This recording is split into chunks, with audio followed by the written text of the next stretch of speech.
this is what I wanted to do. So I did see this video earlier on with Patrick Boyle. He has almost a million subscribers. So I mean, let's give this guy some love.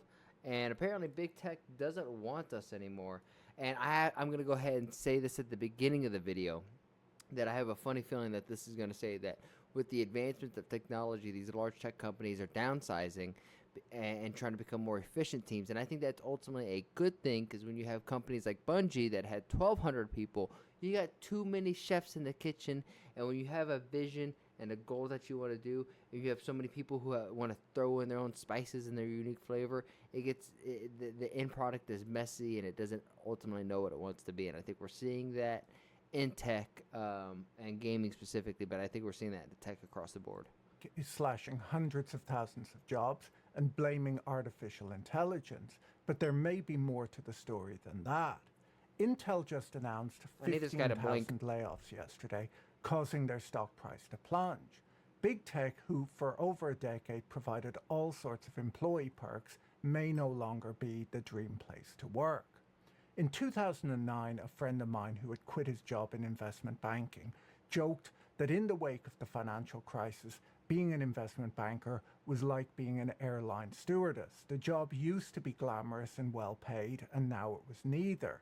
After the financial crisis, central banks around the world slashed interest rates to near zero, which was bad for banks but good for startups and the tech industry. According to the St. Louis Fed, over the 5 years after the financial crisis, jobs in the tech sector expanded by more than 20% compared to 11% job growth in the overall US economy. We all had a teacher who was like this in high school, who was just monotone and couldn't catch a joke if it hit him in the hands. Tech sector wages, which were already high, grew at roughly 5% per year over the same period. It became the place to be. While other businesses offered employees benefits like pensions and healthcare, tech firms attracted staff by offering perks like free food, offices that looked like playgrounds, nap pods, the ability to bring your pet to work, on-site massages, meditation rooms, office jam sessions. I did not know about this. And something called I've been doing the wrong thing. Google and Facebook offered employees a free laundry service, which is only so much of a perk when their employees mostly wear. To double back on my point earlier, I don't think he could catch a joke if it hit him in the hand, because I think that was him trying to tell a joke. Shorts and t-shirts. I don't know, maybe the laundry service went to their homes and picked up their dirty laundry from their bedroom floors. That's probably how it worked. To seem relatable, tech workers began posting day-in-the-life videos on social media, mostly showing themselves playing ping pong and eating berries at work. Hey guys, welcome to A Day in My Life as a 26-year-old working in tech in Manhattan. So I wake up at 5 a.m. and I go to Equinox, and I get in a cab and head to the office. The subway is really scary since there are tons of lower class people who don't work in tech, so I take the cab everywhere now.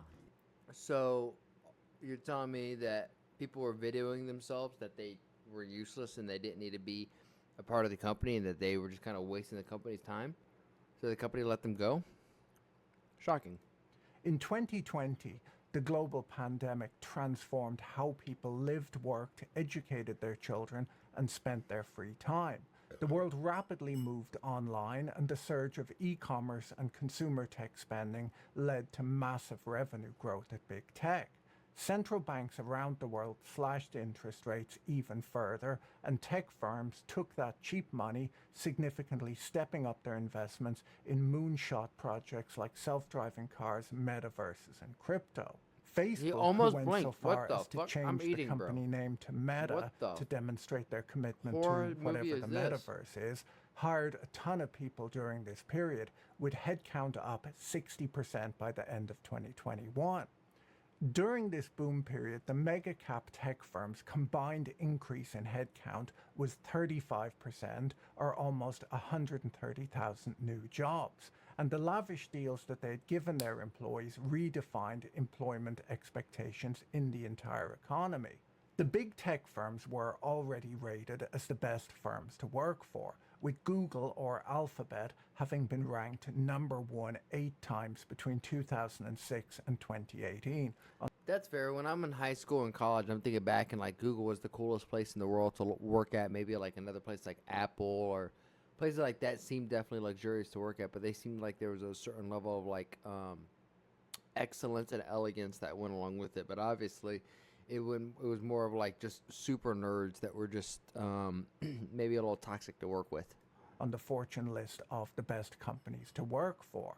Justin Fox at Bloomberg points out that there had been an acceleration in hiring even before the pandemic, which explains why tech CEOs might have thought that the growth that they were seeing during the pandemic represented a new normal rather than a temporary effect.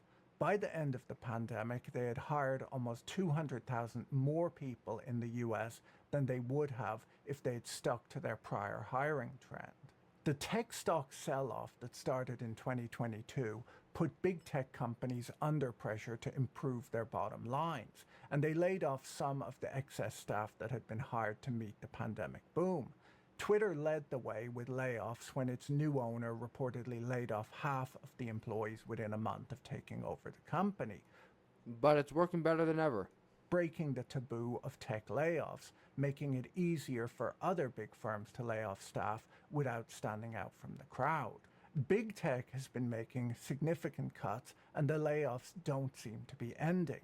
According to layoffs.fyi, a website monitoring Salaries job are cuts in the expensive, tech y'all. sector, there were 165,000 tech sector layoffs in 2022, 260,000 in 2023, and there have been 125,000 so far this year. The tech firms are still reporting good earnings, and the AI boom is still in full swing.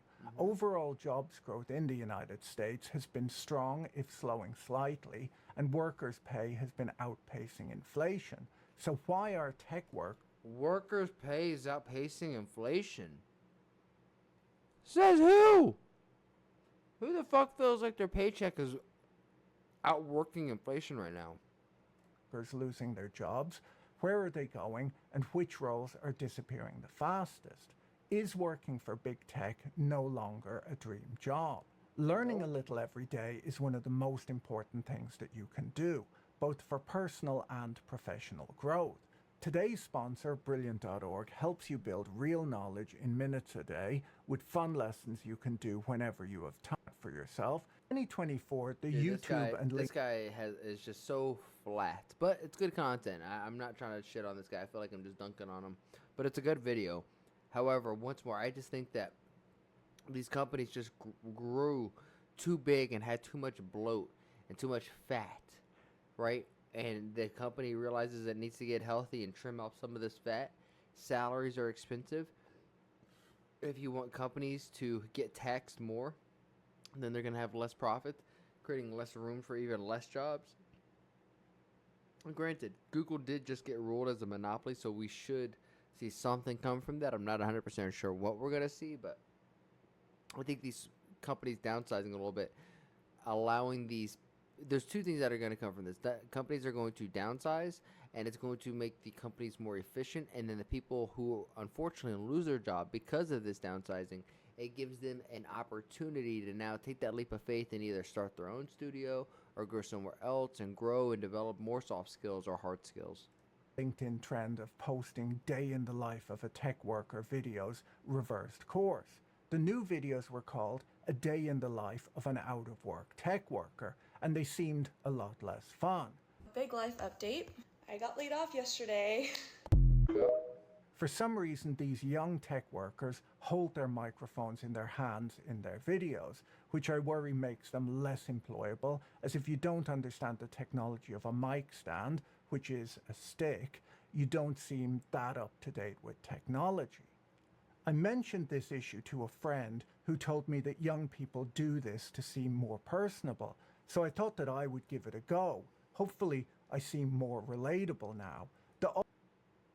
You not blinking and having these fucking black abysses is freaking us out. You ain't relatable. You're scaring us. Audio quality should still be good because, it's not actually plugged in. I'm trying to seem relatable, not to have bad audio.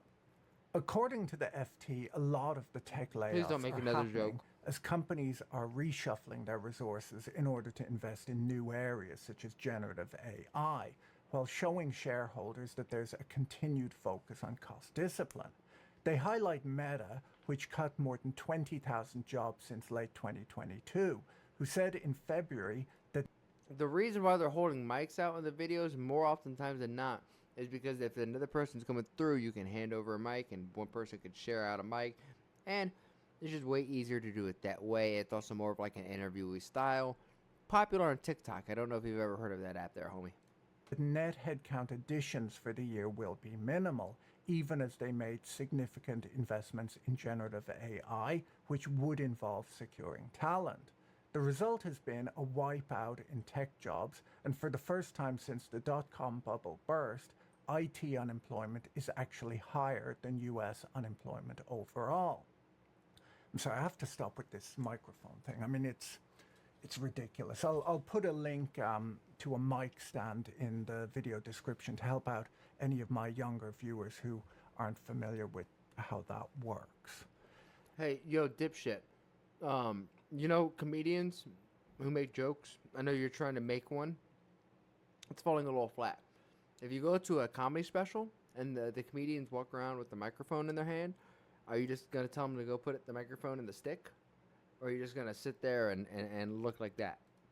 The tech sell-off of 2022 led tech companies to evaluate their workforces and realize that they had a lot of dead wood. And if they had leaner organizations, they could be more profitable. And as they cut staff, their stock prices started to rise. According to the Washington Post, as stocks have risen, spirits in the San Francisco Bay Area, at the heart of the US tech industry, have only fallen further. The layoff announcements from big tech companies all contain variations on the theme of "we hired too many people during the boom years."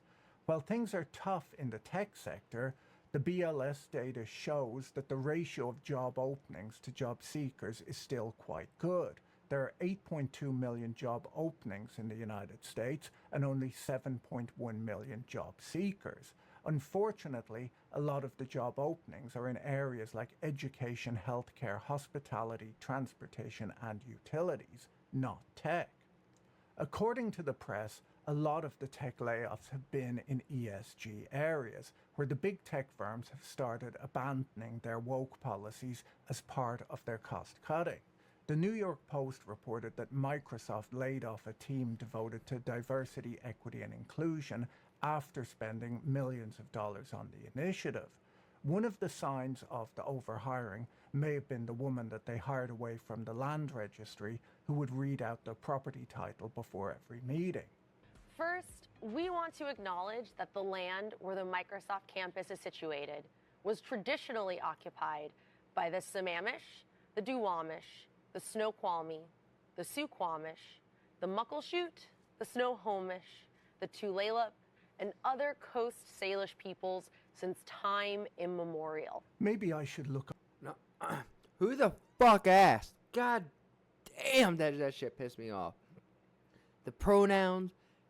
I am a streamer wearing a white shirt with a FaZe Clan logo. I go by him, he, his, and fuck you. Like, what the fuck are we talking about? Can we not just be normal humans instead of acting like NPCs? The people who subscribe to this don't have any social cues, are socially awkward, damn near socially retarded, because they may not be able to gain the social aspects to be able to have a conversation with people and have a disagreement and not just like freaking freak out because someone has a disagreement.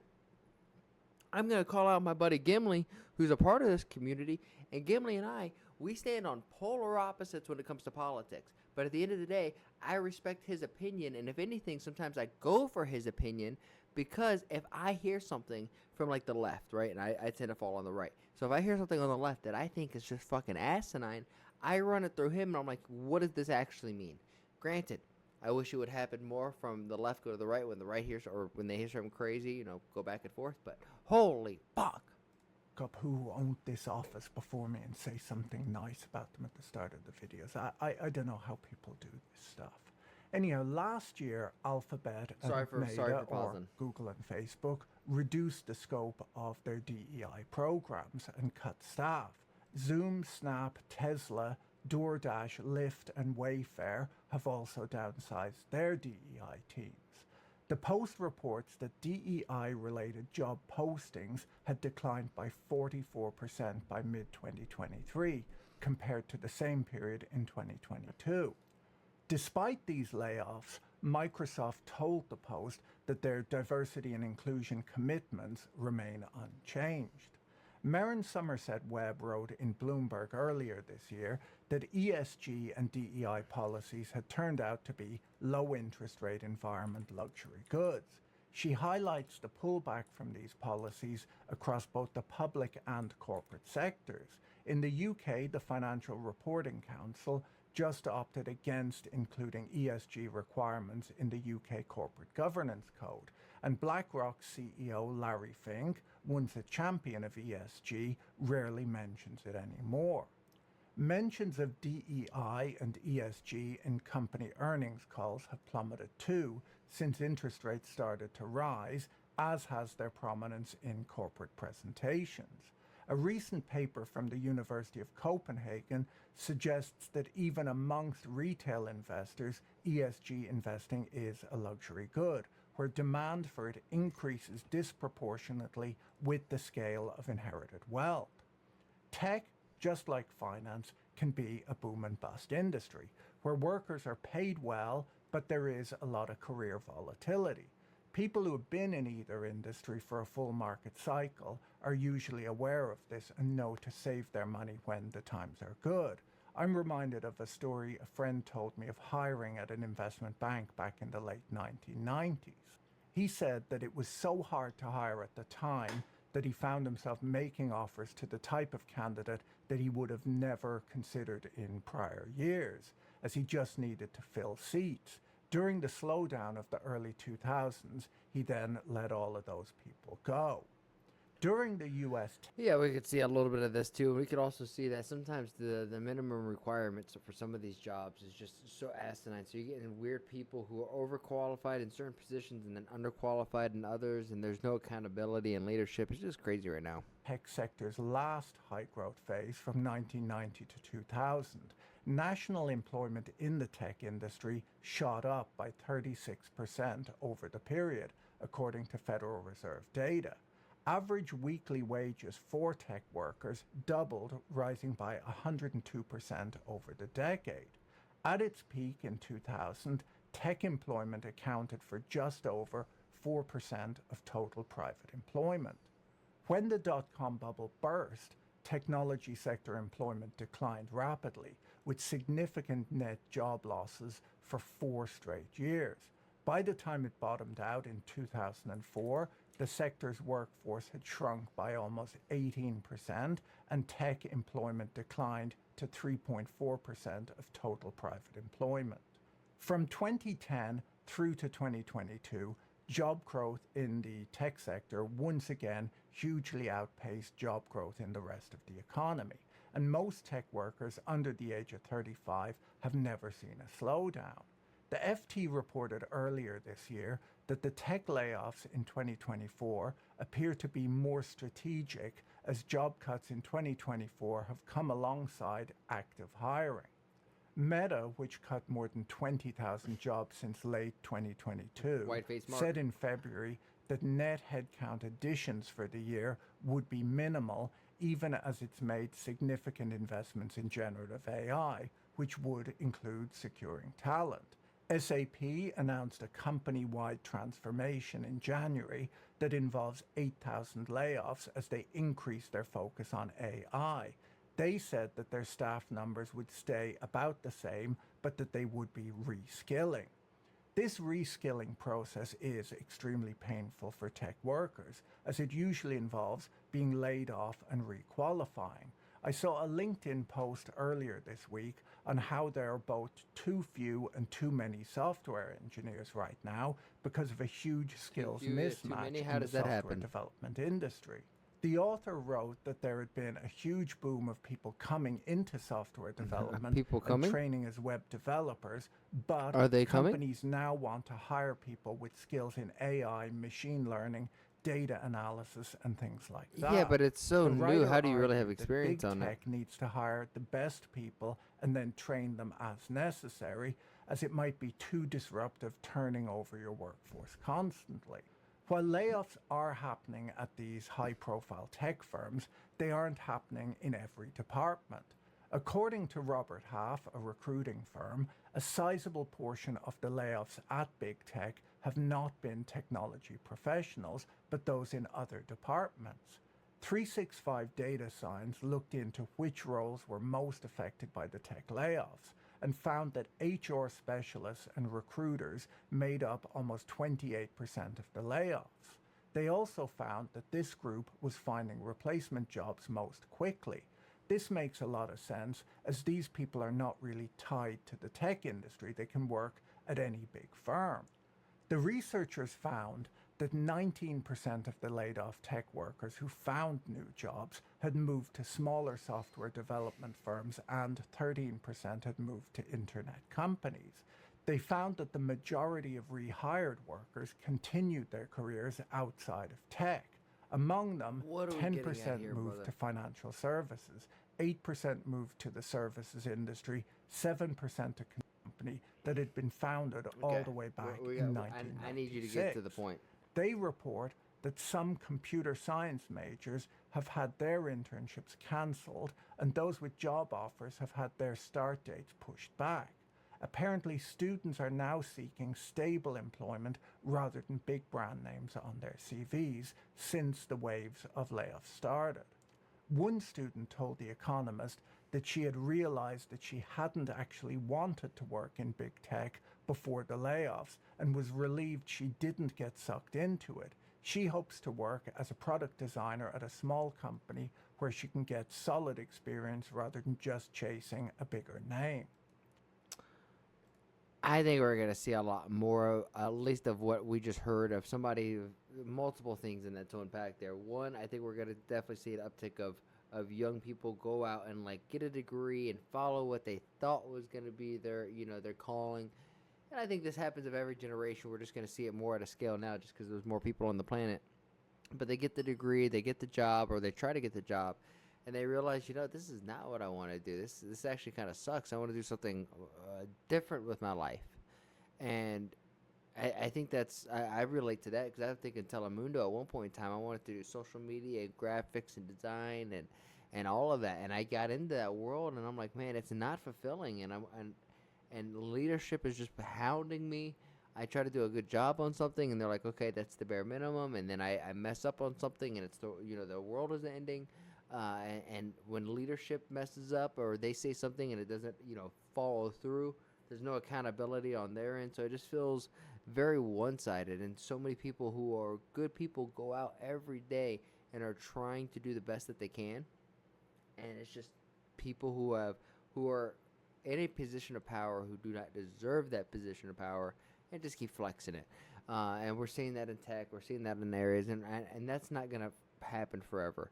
I mean, in theory, it will, but it's not going to happen in tech. It's always going to ebbs and flows. It'll happen here, and then it'll dissipate. And as it dissipates, it'll pop up somewhere else. So at the end of the day, the best thing you could do for yourself is focus on yourself and always be learning, always be improving.